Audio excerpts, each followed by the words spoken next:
Meus irmãos, sempre um privilégio muito grande poder retornar a essa igreja. Um desafio que eu preciso me preparar com antecedência para não me emocionar demais. Mas às vezes é mais difícil.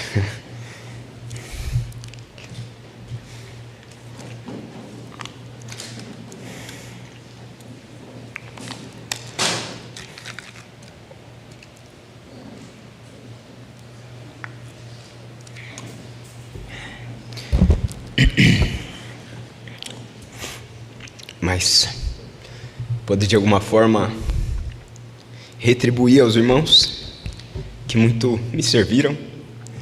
Quem sabe Deus continue nos dando essa graça, apesar dos caminhos nossos se desencontrarem, mas sempre bom retornar a essa que é a minha igreja. Queria, para isso então, convidá-los que abram as suas Bíblias na carta que Paulo escreveu à igreja em Tessalônica. Nós vamos considerar nessa noite os versos, capítulo 2, os versos de 13 a 16.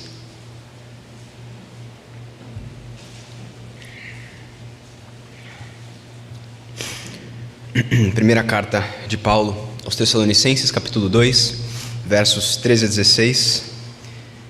A partir desse texto, nós aprenderemos como devemos receber o Evangelho. Esse será o nosso tema nessa noite. Como devemos receber o Evangelho. Assim diz a Santa Escritura: temos mais uma razão para incessantemente dar graças a Deus. É que ao receberem a palavra que de nós ouviram, que é de Deus, vocês a acolheram, não como palavra humana, e sim como em verdade é a palavra de Deus, a qual está atuando eficazmente em vocês, os que creem. Tanto é assim, irmãos, que vocês se tornaram imitadores das igrejas de Deus que se encontram na Judéia e que estão em Cristo Jesus, porque também vocês sofreram da parte dos seus patrícios as mesmas coisas que eles, por sua vez, sofreram dos judeus, os quais não somente mataram o Senhor Jesus e os profetas, como também nos perseguiram, não agradam a Deus e são adversários de todos os homens, a ponto de nos impedirem de falarem aos gentios, para que estes sejam salvos, a fim de encherem sempre a medida de seus pecados. A ira, porém, caiu sobre eles definitivamente. Vamos orar mais uma vez?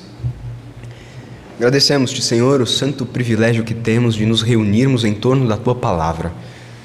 Nós podemos, Senhor, cantá-la, podemos orar a Tua Palavra, lê-la de maneira conjunta, e agora, diante de nós, ela está para ser exposta.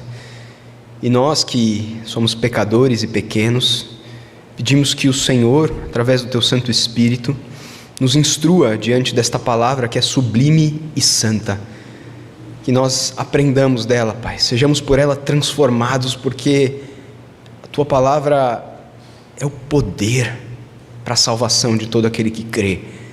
Que esse poder, Senhor, opere em nós nesta noite, que nós sejamos então instruídos, corrigidos pela Tua palavra, a fim de que vivamos segundo a Tua vontade, a fim de que sirvamos ao Teu propósito santo neste mundo.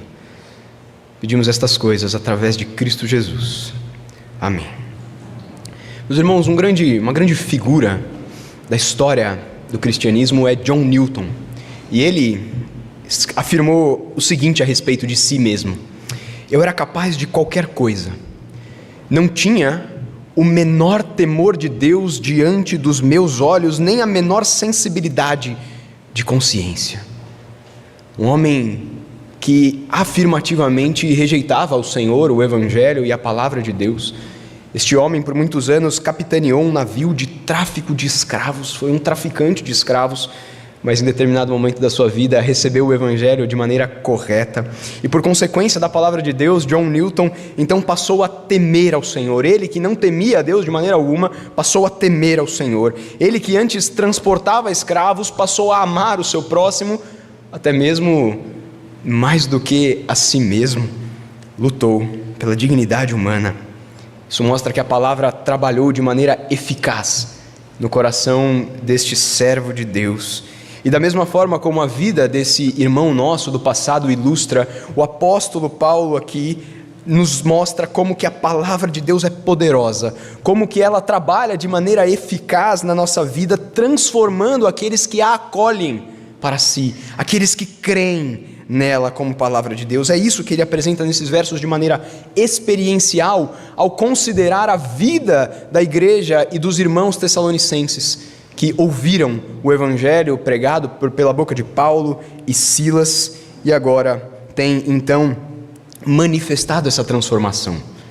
É isso então que nós vamos considerar nesta noite. E se você ler de maneira muito atenta a carta de Paulo aos Tessalonicenses, a primeira carta, você perceberá que, como nós lemos na liturgia, ele começa no verso 2 agradecendo a Deus por essa igreja. No entanto, quando nos deparamos com o verso 13, ele diz que tem mais uma razão para agradecer a Deus, e aqui ele amplia a gratidão que tem ao Senhor a respeito dessa igreja, expressando aqui a transformação que era visível na vida deles, agradecendo de modo específico pela recepção do evangelho por parte dos irmãos tessalonicenses e ressaltando então os efeitos que a aceitação do evangelho na vida desses irmãos trouxe para eles, e assim nos ensinando como que nós devemos receber o evangelho quando ele é anunciado a nós. Por outro lado, Paulo, quando ele fala sobre os sofrimentos dos irmãos tessalonicenses, ele mostra, e falando aqui da perseguição que esses irmãos sofriam por parte dos judeus, mostra também quais são os efeitos da rejeição ao evangelho como palavra de Deus, a partir do exemplo desses irmãos e as consequências graves que isso trará a quem assim agir. Então é importante que nós inicialmente nos lembremos do contexto no qual essa carta foi escrita, que é, segundo o registro de Lucas, em Atos 17, você pode encontrar essa história nos versos de 1 a 9, né, que compõe ali um recorte da realidade que nós encontramos nos versos que lemos. Ali no registro da estada de Paulo, Silas e também Timóteo em Tessalônica, Lucas afirma que os ministros de Deus, eles passaram cerca de 3 semanas instruindo aqueles irmãos, ensinando e discipulando a respeito da Escritura e da vontade de Deus, demonstrando a eles a necessidade que eles tinham de um Salvador. E Lucas nos conta, no verso 4 de Atos 17, que alguns dos que ali estavam e ali ouviam a palavra de Deus sendo pregada, que eles foram persuadidos e unidos a Paulo e Silas, bem como numerosa multidão de gregos piedosos e muitas distintas mulheres. O que ele está dizendo é que muita gente se converteu, que muita gente recebeu o evangelho e foi transformado imediatamente pela ação do Espírito. Mas o relato de Lucas em Atos 17 prossegue, e quando chega ao verso 5, ele apresenta outra realidade. Porque se um grupo acolhe a palavra de Deus que foi pregada, outro grupo a rejeita. E ele diz: os judeus, porém, movidos de inveja, trazendo consigo alguns homens maus dentre a malandragem, ajuntando a turba, alvoroçaram a cidade. Algum tempo depois de ser expulso por esses que perseguiam Paulo, Silas e Timóteo, Paulo escreve essa carta, uma resposta a um relatório que Timóteo, que havia sido enviado algum tempo depois a Tessalônica para saber do estado dos irmãos, da situação em que eles se encontravam. Então, uma resposta a esse relatório. Agradecido, Paulo percebe os frutos do acolhimento do evangelho na vida deles, e certamente entristecido também reconhece os frutos da rejeição ao evangelho por parte dos judeus, povo tão querido para ele. Por isso, então, a partir deste agradecimento de Paulo pela vida dos irmãos tessalonicenses, mais uma vez nós aprenderemos como devemos receber o evangelho. Em primeiro lugar, o apóstolo nos mostra nos versos 13 e 14 que nós devemos receber o evangelho como palavra de Deus. Nós devemos receber o evangelho com a devida autoridade que ele tem, palavra de Deus. Já tendo então agradecido a Deus por essa igreja, Paulo ele quebra um pouco a estrutura comum das suas cartas. Depois de agradecer, ele parte ali para as suas aplicações práticas, mas aqui ele traz mais um motivo de gratidão, pelo qual então agradece a Deus, como ele diz aí, incessantemente, que é o modo pelo qual os tessalonicenses receberam a pregação por parte dos ministros de Deus. Enquanto ali alguns judeus e muitos gregos e mulheres acolheram o evangelho como se fossem as palavras de Deus, eles acolheram a pregação que saía da boca de Paulo, que saía da boca de Silas, como de fato ela é. Não palavra humana, não palavra de homem, palavra que pode ser transformada, que pode ser mudada, palavra que se perde com o tempo, não. Eles a receberam como palavra de Deus, infalível, inerrante, poderosa para transformar a vida deles. E esse é o ponto ao qual nós devemos nos apegar nesta exposição. E para ilustrar isso, pense em quantas vezes você conversou com alguém, apresentou essa pessoa o Evangelho de Jesus Cristo com muito custo, com muito esforço, com muita coragem em dar o primeiro passo, e depois de toda aquela conversa, de todo aquele longo processo, essa pessoa vira para você e diz assim: olha, tudo isso que você disse é muito bonito, eu vou levar para mim, eu vou guardar aqui, mas esse negócio aí de Jesus Cristo, de Evangelho, bom, eu não preciso disso. Outros então, quando falam de Jesus, a própria palavra encarnada de Deus, como um simples mestre que ensinou coisas bonitas, valiosas para o nosso aprendizado. Outros desmerecem a Bíblia como palavra de Deus, partem nas suas argumentações de que esse livro não pode ter sido inspirado pelo próprio Deus, é apenas uma obra de cerca de 40 homens espalhados pelo tempo. Quando isso acontece, nós sabemos que esta pessoa não recebeu o Evangelho, a Bíblia e o próprio Senhor Jesus como de fato eles são, palavra de Deus. Foram simples palavras que nada mudaram a vida dessas pessoas. Para eles, Jesus é somente um grande mestre, cujas palavras compõem-se de ensinamentos valiosos. Jesus, todavia, não somente disse palavras bonitas e importantes, ele disse as palavras de vida eterna, aquelas que podem salvar os pecadores, reconciliá-los com o próprio Deus. Jesus, inclusive, é a própria palavra de Deus encarnada que habitou entre nós.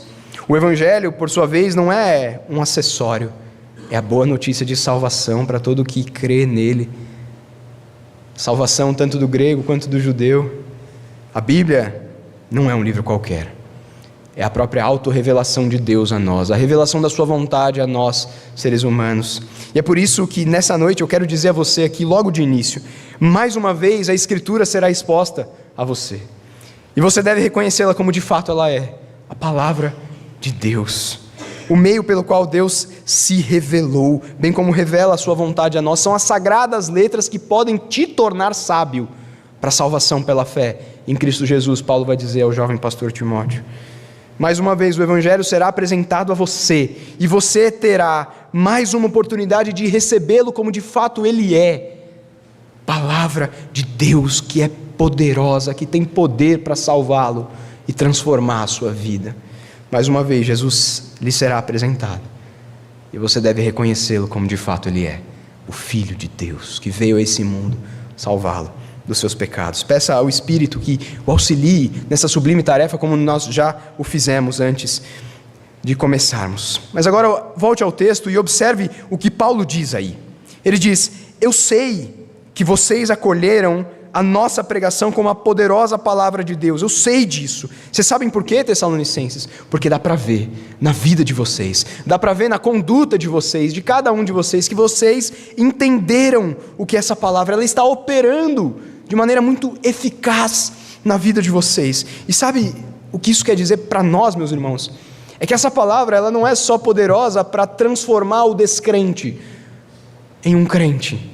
Ela não é poderosa só para convencer alguém, para curar a cegueira de alguém, através do poder do Espírito.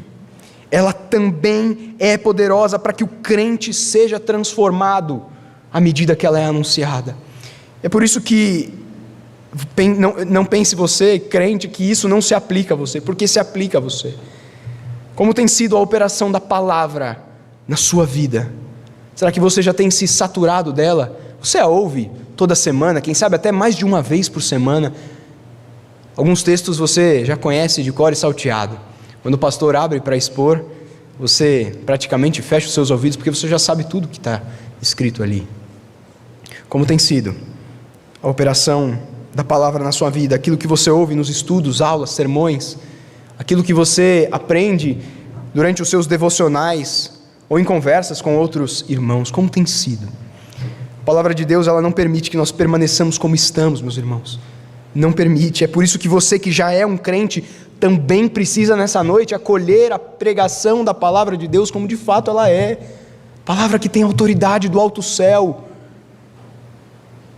as palavras dos lábios de Deus, que podem também transformá-lo nos seus comportamentos inadequados, que podem também convencê-lo do seu próprio pecado, que podem também restaurá-lo de maneira extraordinária. O ministério da palavra serve para nos ensinar, repreender, corrigir e educar na justiça, a fim de que todos nós sejamos apresentados diante de Deus naquele último dia como santos e irrepreensíveis, sem culpa, sem mácula. Mas para isso a palavra de Deus precisa ser acolhida por vocês assim. Considere, portanto, no seu coração como você tem acolhido a palavra de Deus em assuntos tais quais dízimos e ofertas, ou então no serviço eclesiástico. Como você lida quando você é desafiado a servir a Deus mais e mais, a entregar o seu coração, os seus recursos materiais, financeiros, o seu tempo no serviço do reino de Deus? Como você tem lidado quando estas coisas lhe são anunciadas? E com relação ao seu casamento, a palavra de Deus tem penetrado no seu coração, ao ponto de transformar o seu relacionamento com o seu cônjuge, a ponto de transformá-lo, tem operado de maneira eficaz em você? Ou você não tem considerado estes ensinamentos como sendo provenientes do próprio Deus? E me diga, como é que está o seu relacionamento com seus irmãos da igreja? A Escritura diz que nós devemos considerá-los em mais estima do que nós mesmos. Devemos com muita humildade amar os nossos irmãos, cumprir com a vontade deles antes mesmo da nossa, como o próprio Cristo Jesus fez. Como tem sido a operação da palavra de Deus quando diz respeito ao seu relacionamento um com o outro? Você tem colocado estas coisas em prática? Você reconhece que é o próprio Deus que tem te ensinado estas coisas, que tem te desafiado a uma vida mais adequada diante dele e na casa dele? Quando nós olhamos para trás, meus irmãos, para 50 anos de história, nós reconhecemos que muitos irmãos do passado acolheram a pregação como de fato ela é, palavra de Deus. Se não fosse assim, nós certamente não estaríamos aqui nessa noite. Eles foram transformados por essa palavra. Na medida em que ela era anunciada deste e de outros púlpitos, eles foram por ela santificados, transformados dia após dia, tornados mais parecidos com o Redentor. E eis-nos aqui, celebrando 50 anos de história. Muitos, ao ouvirem os pastores, presbíteros, demais líderes que ocuparam estes púlpitos, muitos ao adentrarem as salas de aula, muitos ao considerarem as conversas de canto de ouvido, foram transformados pela palavra de Deus.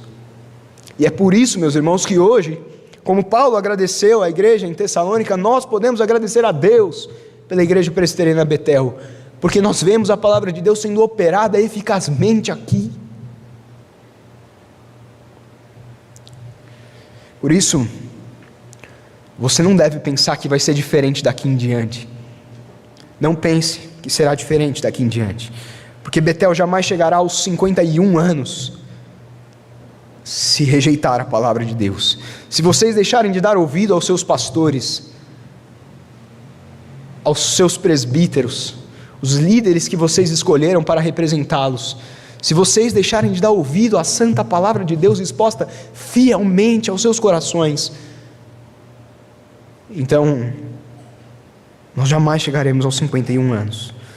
Se negligenciarmos o estudo da palavra, se a considerarmos como secundária na nossa vida e na vida dessa igreja, nós não avançaremos. Nós não avançaremos, porque vocês estarão assim rejeitando a palavra de Deus. Mas quando nós então acolhemos ela como de fato ela é, o Espírito de maneira poderosa trabalha e continuará a trabalhar, e essa é a nossa oração, que isso continue a acontecer aqui. Assim então Paulo de maneira direta fala sobre a aceitação do Evangelho por parte dos irmãos tessalonicenses, nos ensinando que nós devemos receber o Evangelho como palavra de Deus, com a devida autoridade que ele tem. Mas indiretamente, quando fala sobre a rejeição à palavra de Deus nos versos seguintes, quando apresenta aos judeus, ele mostra como eles rejeitaram o Evangelho e apresenta as consequências dessa rejeição. Quando nós então acolhemos a palavra de Deus como ela é, nós somos transformados por ela. mas ao recebermos o Evangelho como palavra de Deus, e muitos de vocês já experimentam ou experimentaram isso na própria pele, alguma oposição, aflições podem nos incorrer. E é por isso que Paulo nos ensina, então, a partir do sofrimento tessalonicense, que nós também devemos receber a palavra de Deus prontos para as aflições. Prontos para as aflições. É o que ele nos ensina da metade do verso 14 até o final do verso 16. Era então evidente que a pregação surtira efeito na vida desses irmãos. Paulo pode perceber isso por suas obras, como nós mencionamos, a operação eficaz, o trabalho eficiente que a palavra de Deus fazia, mas ele também pode observar a eficiência da pregação ao considerar os sofrimentos e perseguições que esses irmãos passaram e passavam. Ele já havia mencionado no primeiro capítulo, e ele enfatiza aqui novamente que eles se tornaram imitadores, aí no início do verso 14, imitadores das demais igrejas da Judéia. Da mesma forma que essas igrejas foram perseguidas pelos seus compatriotas, aqueles que antes ceavam com eles, tinham relacionamentos profundos, íntimos com eles, agora os perseguiam. Da mesma forma, então, os tessalonicenses eram perseguidos pelos seus patrícios, diz o texto, né? Os seus compatriotas, seus próprios irmãos ali na nação, eram quem os perseguiam. E por qual outra razão eles seriam perseguidos, senão porque agora eles defendiam a bandeira de uma nova pátria, não mais a bandeira tessalonicense, agora eles defendiam a bandeira de Nova Jerusalém. Por qual outra razão, senão porque agora eles deixaram os ídolos e passaram a servir e adorar ao único Deus vivo e verdadeiro. Por qual outra razão, senão porque agora eles vivem uma nova vida em Cristo e as coisas velhas ficaram para trás. Veja, Paulo passou apenas 3 semanas lá. Talvez não tivesse dado tempo dele ensinar a teoria, mas na prática eles já experimentavam aquilo que o próprio Senhor Jesus tinha dito a respeito do seu povo, quando nas bem-aventuranças, no final ali das bem-aventuranças, Mateus 5,10, disse: bem-aventurados os perseguidos por causa da justiça, porque deles é o reino dos céus. Bem-aventurados são vocês, quando por minha causa os insultarem e os perseguirem, e mentindo disserem todo o mal contra vocês. Alegrem-se e exultem, porque é grande a sua recompensa nos céus, pois assim perseguiram os profetas que viveram antes de vocês. Era óbvio que a palavra de Deus havia surtido efeito na igreja tessalonicense. Eles eram crentes há cerca de 3 semanas e ainda assim permaneciam firmes diante da oposição, firmes diante da aflição que lhes sobrevinha. E na maior parte das vezes, meus irmãos, que nos colocarmos na posição de defendermos a palavra de Deus, nós seremos ultrajados, nós teremos a nossa honra ferida, nós seremos humilhados. Isso pode ocorrer na defesa de um assunto qualquer, de um tema. Você pode passar por isso no seu trabalho com algum colega, você pode passar por isso na sua faculdade, até vocês, crianças, no seu colégio, quando algum amiguinho, de alguma forma, incentivá-los a, quem sabe, colar numa prova, mentir para a professora ou para os pais de vocês. Nós também, pode ser que isso também aconteça numa conduta nossa. No seu trabalho, você é ali incentivado pelos seus colegas a também mentir, a, quem sabe, fazer algo que não agrade a Deus, mas pelo temor que você tem das pessoas, mentir, facilitar um processo, ludibriar algum documento.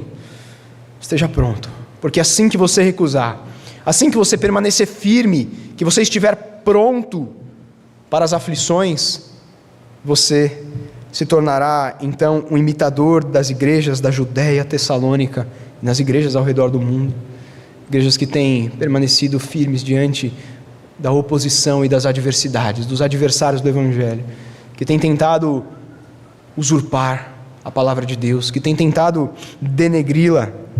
Mas ao falar sobre a perseguição então que aconteceu com os crentes em Tessalônica, Paulo lhes ensina então a respeito da aflição que se manifestava a todos os crentes, à medida em que eram transformados pela palavra de Deus.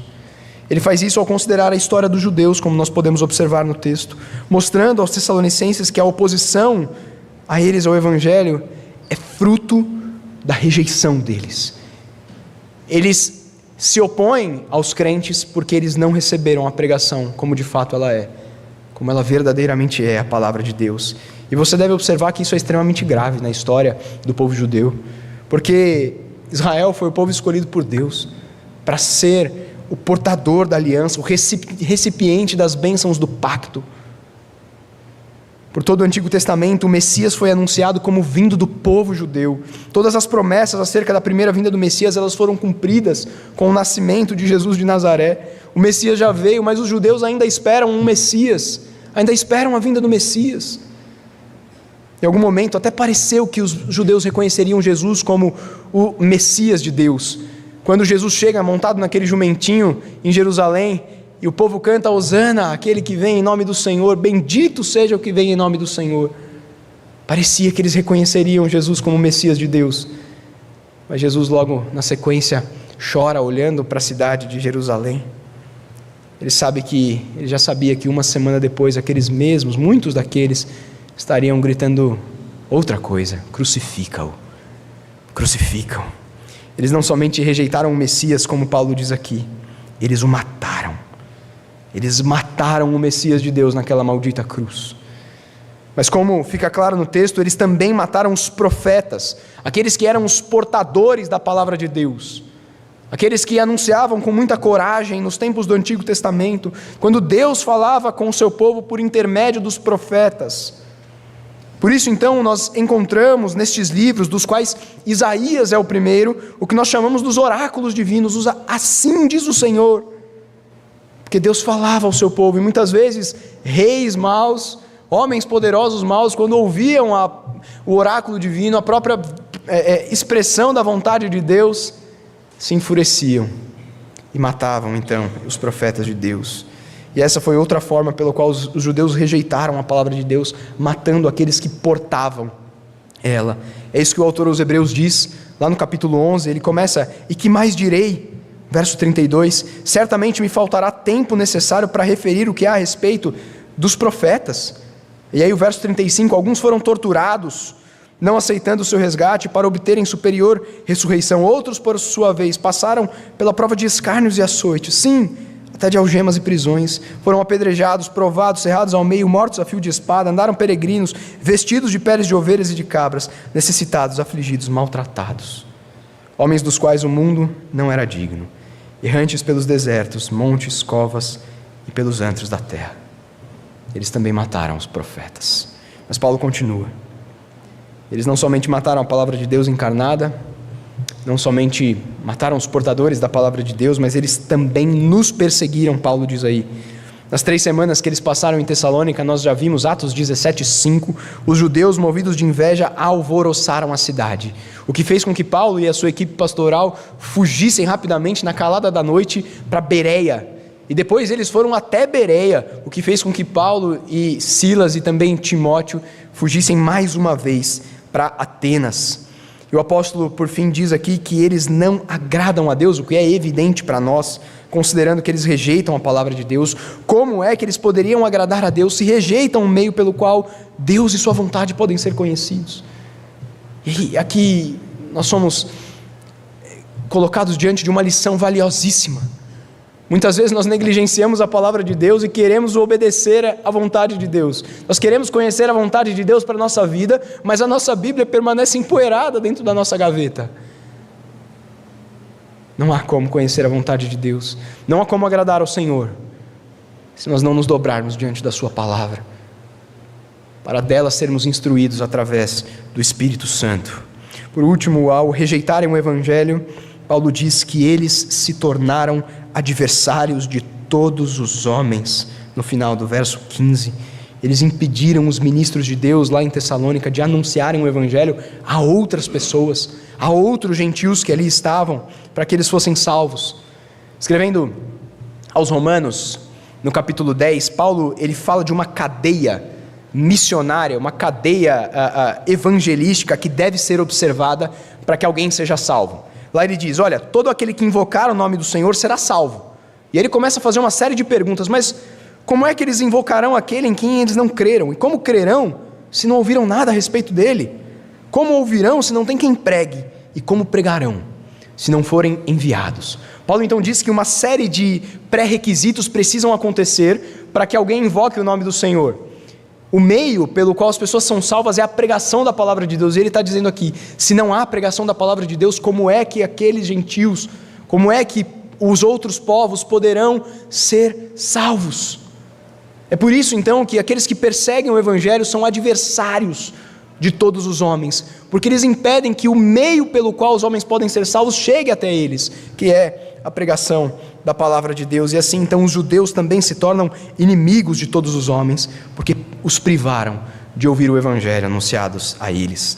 Aqueles então que rejeitam o evangelho acabam por impedir que outros, que estas benditas palavras transformem também a vida de outras pessoas. E como resultado, no verso 16, dessa rejeição, exemplificada nessas 4 formas, nessas 4 ações, Paulo diz que os judeus encheram sempre a medida de seus pecados. O que Paulo quer dizer é que, como um copo que se enche de água e uma hora transborda e uma hora vaza porque extrapolou os seus limites, assim os judeus têm enchido a taça da ira de Deus, uma expressão comum no texto do Antigo Testamento.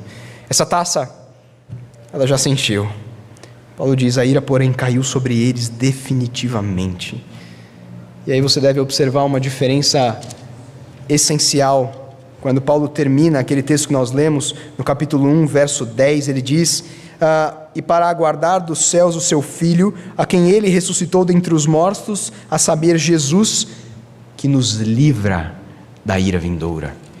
Aqui, de maneira diferente, a ira sobreveio contra eles, definitivamente. Eles estão perdidos. João 3,18 afirma, quem não crê no Filho do Homem, no Filho de Deus, ele não é julgado, porque o que não crê já está julgado, porque não crê no nome do unigênito Filho de Deus. Isaías já havia dito a mesma coisa, capítulo 1, verso 19, se quiserdes e me ouvirdes, comereis o melhor dessa terra, mas se recusardes e fordes rebeldes, sereis devorados à espada, porque a boca do Senhor o disse. A rejeição do Messias, a rejeição ao Evangelho é em si um julgamento, no sentido de que significa a rejeição daquele por meio de quem Deus tornou a salvação possível aos homens. Nós aprendemos com essa passagem, meus irmãos, acerca da forma como nós devemos receber o Evangelho, prontos também para a aflição que acompanha a fidelidade à palavra de Deus. Mas Deus é o nosso juiz, Deus é quem nos sustenta. O Senhor Jesus afirma que aqueles que anseiam por justiça serão saciados, cabe ao Senhor o juízo, e o juízo virá. Se você tem sido afligido pela sua fidelidade ao Evangelho, se de alguma forma os homens maus desse mundo têm perseguido a você como perseguiram os profetas de Deus, saiba que o juízo virá sobre cada um dos homens maus desse mundo. A nós cabe amarmos os nossos inimigos, orarmos por eles e apresentarmos o Evangelho que pode transformar o pior dos pecadores. Essa é a forma correta pela qual nós recebemos o Evangelho e respondemos às perseguições que nos sobrevêm. E a você, querido amigo, que está conosco nessa noite, que ainda não reconheceu o Senhor Jesus como seu Salvador pessoal, você que tem rejeitado o Evangelho, dia após dia, vez após vez em que ele é anunciado aos seus ouvidos, você que, quem sabe, tem sentado nos bancos dessa igreja há muitos anos, o Evangelho tem martelado nos seus ouvidos, mas você tem rejeitado como palavra de Deus. Mais uma vez o Evangelho é anunciado a você. Mais uma vez você tem a oportunidade de dobrar-se diante do Senhor, invocá-lo como seu Salvador pessoal. Mais uma vez você tem o privilégio e a oportunidade de acolher a pregação como de fato ela é, não palavra de homem, mas a palavra que provém dos lábios de Deus. Invoque o Senhor Jesus, a palavra de Deus diz, e você será salvo. Minha oração é que o Espírito possa convencê-lo disso. Os Tessalonicenses acolheram a pregação de Paulo como palavra de Deus, e isso transformou a vida deles, mas isso não era a obra deles, isso era a obra de Deus. É por isso que Paulo agradece a Deus, porque ele sabe que é o Espírito que tem realizado essa obra na vida deles. E assim então, uma última lição para nós. nessa noite. Quando nós olhamos para a história dessa igreja, que ultrapassa os 50 anos e os aniversários das nossas sociedades internas mostram isso, nós devemos também agradecer a Deus, porque uma nuvem de testemunhas que veio antes de nós acolheu o Evangelho, como de fato Ele é, como verdadeiramente Ele é. E isso transformou a vida deles e a nossa. Nós, aqui, hoje, somos um resultado do Evangelho. Somos a prova viva de que Deus tem trabalhado de maneira eficaz na vida desta igreja, de que a palavra de Deus está operando eficazmente. E se assim você quiser que Betel continue a ser, que o reino de Deus continue a avançar nesse bairro, nessa região, é sua responsabilidade também de receber o Evangelho com a devida autoridade, mas também de transmiti-lo com a devida autoridade, com uma palavra que pode transformar a vida das pessoas, com uma palavra que pode trazer vida, renovo, reconciliação, paz. E assim então, certamente outros agradecerão a Deus, porque vão reconhecer a atuação divina em todo esse processo. Como então você deve receber o Evangelho? Como palavra de Deus, e pronto para as aflições, pronto para enfrentar a oposição que acompanhará a sua fidelidade a Deus e a palavra dele. Concluindo, meus irmãos, John Newton, um músico, um ex-traficante de escravos, escreveu aquela música que é muito famosa nos Estados Unidos e aqui também, Maravilhosa Graça. Ele canta: maravilhosa graça, como é doce o som.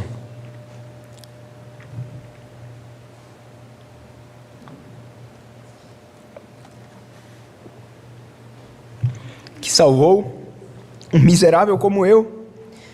Eu estava perdido, mas eu fui encontrado. Era cego, mas agora vejo.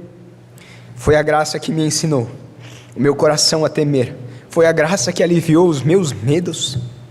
Quão preciosa foi esta graça! Desde o momento em que eu acolhi o Evangelho pela primeira vez. Newton acolheu a palavra de Deus como verdadeiramente ela é. Palavra que tem poder. Depois de abandonar aquele navio que ele capitaneou por alguns anos, depois de abandonar a prática do tráfico de escravos, não demorou para que ele se juntasse a outro britânico, o parlamentar William Wilberforce, agora lutando contra a escravidão. A palavra operou eficazmente na vida desse irmão nosso, pela maravilhosa graça de Deus que alcançou Newton através da pregação do Evangelho, da palavra de Deus, que operando de maneira eficaz levou um traficante de escravos a combater a escravidão. Usando esse irmão de maneira preciosa, ele recebeu o Evangelho como palavra de Deus.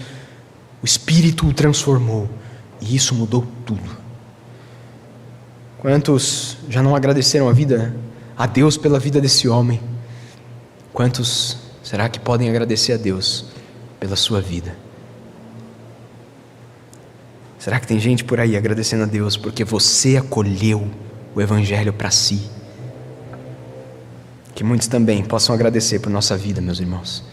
Que muitos possam agradecer pela nossa igreja, porque vem em nós os resultados de termos acolhido a palavra de Deus, como verdadeiramente ela é. Que Deus assim nos abençoe. Vamos orar mais uma vez. Oh Senhor, nós te louvamos pela tua palavra. Ela, Senhor, é poderosa. Ela transformou a nossa vida, Pai. Miseráveis pecadores, filhos da ira, fomos feitos filhos de Deus através da operação da tua palavra. Assim pedimos que o Senhor continue a fazer, que a tua palavra, através do teu Santo Espírito, continue a encontrar morada no nosso coração, que continue a transformar as nossas condutas, os nossos pensamentos, os nossos sentimentos, Senhor. Que dia após dia, por ela instruídos, nós sigamos servindo ao Senhor. Nós te agradecemos de modo muito especial nesta noite, durante este mês, pela Igreja Presbiteriana Betel, Porque o Senhor, ao longo destes 50 anos e mais de 50 anos, tem sustentado estes irmãos e esta igreja fiel à Tua palavra. E nós pedimos que assim continue a ser, Pai. Para que por muitos anos, essa igreja, pregando fielmente o Teu Evangelho, possa transformar a região em que se encontra. Que vidas sejam transformadas na medida em que o Teu Evangelho é anunciado por estes irmãos, Pai. Sustenta-os, Senhor, firmes, mesmo diante das oposições que certamente lhes sobrevirão. Sustenta-os, Pai. Sustenta-os, Senhor, como arautos do Teu reino, representantes da pátria celestial nesse mundo. E assim, Pai, transforme vidas através destes irmãos, não para que eles sejam exaltados e glorificados, não para que eles sejam, Senhor, lembrados, mas para que o Teu nome, Senhor, seja lembrado, para que o Teu nome seja conhecido neste mundo, para que o Teu reino avance. Assim nós oramos, agradecidos ao Senhor, porque Tu tens feito infinitamente mais do que pedimos ou pensamos.